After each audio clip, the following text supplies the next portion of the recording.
দেশে আসছেন জোবাইদা রহমান এবং খালেদা জিয়াকে নেওয়া হচ্ছে লন্ডনে। গত কয়েকদিন থেকেই বিএনপির চেয়ারপারসন এবং বাংলাদেশের সাবেক তিনবারের প্রধানমন্ত্রী বেগম খালেদা জিয়ার স্বাস্থ্যের অবস্থা অনেকটা অবনতি হওয়ায় শেষ পর্যন্ত দেশের যে বিশেষজ্ঞ টিম ছিল সেই টিমের চিকিৎসকদের পরামর্শক্রমে কিন্তু অবশেষে এখানে খালেদা জিয়ার স্বাস্থ্যের বা চিকিৎসার কোনো প্রকার উন্নতি না হয় শেষমেশ কিন্তু খালেদা জিয়াকে লন্ডনে নেওয়া হচ্ছে। আর এই লন্ডনে নিতেই কিন্তু আজ বেগম খালেদা জিয়ার পুত্রবধূ জোবাইদা রহমান কিন্তু আজকে দেশে আসবেন এবং দেশে আসার পর কিন্তু আসলে বেগম খালেদা জিয়াকে তিনি দেখে তারপর 15 সদস্য বিশিষ্ট একটি টিম কিন্তু লন্ডনের উদ্দেশ্যে রওনা হবেন।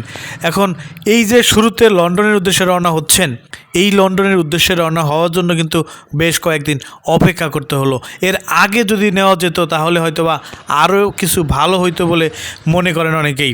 বিএনপির মহাসচিব মির্জা ফখরুল ইসলাম আলমগীর স্বাক্ষরিত 15 সদস্যের একটি টিম কিন্তু তিনি ঘোষণা করেছেন। এই টিমে রয়েছেন বিএনপির চেয়ারপারসনের উপদেষ্টাবৃন্দ, রয়েছেন বিএনপি চেয়ারপারসনের ব্যক্তিগত ডাক্তার এবং তার যে সবসময় জেলেও যে মেয়েটি ফাতেমা বেগম তার সাথে ছিল তিনিও কিন্তু রয়েছেন। তো সর্বশেষ এই ছিল অবস্থা। সো ভিউয়ার্স, এই বিদেশে বা লন্ডনে নেওয়াকে আপনি কীভাবে দেখছেন তা জানিয়ে কমেন্ট করতে পারেন আমাদের কমেন্ট বক্সে।